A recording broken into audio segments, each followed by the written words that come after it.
For more than 1,000 years, one superpower pretty much dominated the known world, and in doing so, it laid the groundwork for our modern civilization. This is the epic story of the Roman Empire, how it was built, and just as important, why it all came crashing down. You've probably heard this saying a million times, right? And it is the perfect way to kick things off. See, Rome wasn't just built with bricks and mortar. It was built with ideas, with laws, and with institutions. And even though the empire itself fell centuries ago, its shadow, well, it looms larger than ever. I mean, its legacy is literally all around you. Think about our political language, words like republic and senate. Our foundational legal systems. Yep, Roman. Even the principles behind some of the most amazing architectural marvels, you guessed it, they all trace their roots right back to Rome. So, that's the big question, isn't it? How does a civilization that, at its absolute peak, included 1 out of every 5 people on the entire planet, just disappear? To figure that out, we have to go all the way back to the beginning. Okay, so Rome's history basically unfolds in 3 major acts. It started out as a kingdom, ruled by kings. Then it transformed into this groundbreaking republic. And finally, it evolved into the mighty empire that we all think of today. Now, every great power needs a great origin story, and Rome's is fantastic. I mean, twin sons of the god of war, saved and raised by a she-wolf? That's blockbuster stuff. But archaeology tells a bit of a humbler story. It was a simple trading post that, over a lot of time, grew into a city. So how did the monarchy end? Well, in a blaze of fire and rebellion. After a tyrant king's son committed this absolutely heinous crime, the people of Rome just decided they'd had enough. They rose up, they kicked the king out, and in 509 BC, they created something totally revolutionary. A republic. A government where citizens actually elected their leaders, all to make sure that no single person would ever hold that kind of absolute power again. And for the next 500 years, this brand new republic was obsessed with one thing: expansion.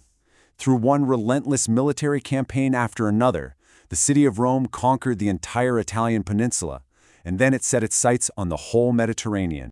But it had a huge rival, the powerful city-state of Carthage.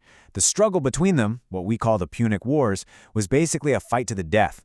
After 3 incredibly brutal wars, Rome didn't just win, it annihilated Carthage, burning the city to the ground and cementing its total dominance.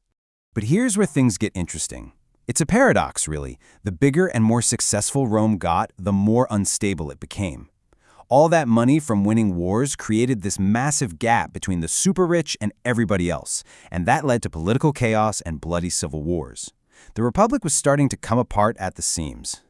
And right on cue, into this total mess walks one of the most famous people in all of history, Julius Caesar. He was a military genius, a masterful politician, and he saw the Republic's weakness as his golden opportunity. During his conquest of Gaul, which is basically modern-day France, Caesar's armies reportedly killed or enslaved over 1 million people. Think about that. This brutal victory brought him unbelievable wealth and made him a rock star back home, but it also made the Senate absolutely terrified of his power. The Senate, panicking, ordered him to disband his army. Caesar refused. Instead, he marched his legions across the Rubicon River, a clear act of treason that kicked off a massive civil war. Caesar won, of course, and declared himself dictator for life. The Republic, for all intents and purposes, was dead. So a group of senators had this idea. Maybe they could save the Republic by killing the tyrant.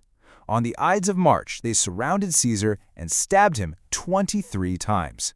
As he was dying, he supposedly saw his own friend Brutus among the assassins and uttered those famous last words. So, did their desperate plan work? Did assassinating Caesar actually save the Republic? Nope, not even close. It just plunged Rome into 13 more years of brutal civil war. And when all the dust finally settled, one man was left standing, Caesar's adopted son, Octavian. He took the name Augustus and became Rome's very first emperor. The empire had officially begun. Now, Augustus brought in this 200-year golden age known as the Pax Romana, the Roman peace. And you have to understand, after centuries of constant war, his long, stable reign was exactly what the people craved. And this chart really tells the whole story. Look at Augustus, a stable 41-year rule. But then later on, you see emperors like Caligula lasting just 3 years. and poor Otho barely holding on for 3 months. This wasn't just palace drama. This constant turnover created deep, deep instability across the entire empire. The peace Augustus had built was not going to last. That's because being emperor was kind of like a lottery. For every really capable leader like Trajan, who expanded the empire, or the famous philosopher king Marcus Aurelius, you'd get a cruel tyrant like Nero or the completely unhinged Caligula. This wild inconsistency at the very top started to chip away at the foundations of the state. And the rot went deep. Get this, in one particularly chaotic 100-year stretch, more than 25 emperors were assassinated. At one point, the emperor's own bodyguards murdered him and then auctioned off the throne to the highest bidder. I mean, that's a pretty clear sign that your system is broken. By the late 3rd century, the empire was just too big and unwieldy to govern, so Emperor Diocletian made a radical call. He split it in two, an Eastern and a Western empire. Not long after, Emperor Constantine embraced Christianity, which fundamentally changed the empire's soul. These two moves meant the split between the wealthy, Greek-speaking East and the poorer, Latin-speaking West was about to become permanent. And this division really sealed the West's fate. The Eastern Empire, which later becomes known as Byzantium, had the money to build strong defenses and pay for a good army. The Western Empire, though, it was economically weak, politically a mess, and basically a sitting duck for wave after wave of invasions. The final blow came in the year 476 AD. A Germanic general overthrew the last Roman emperor in the West, and just like that, the empire that had dominated the world for a millennium was gone. And here's one final poignant piece of historical poetry for you. The mythical founder of Rome, the guy raised by the wolf, was named Romulus. And the name of the very last emperor of the Western Roman Empire? Also Romulus. The entire epic story began and ended with the same name. Which leaves us with one last big thought. The story of Rome really shows us that nothing, no matter how powerful, is permanent.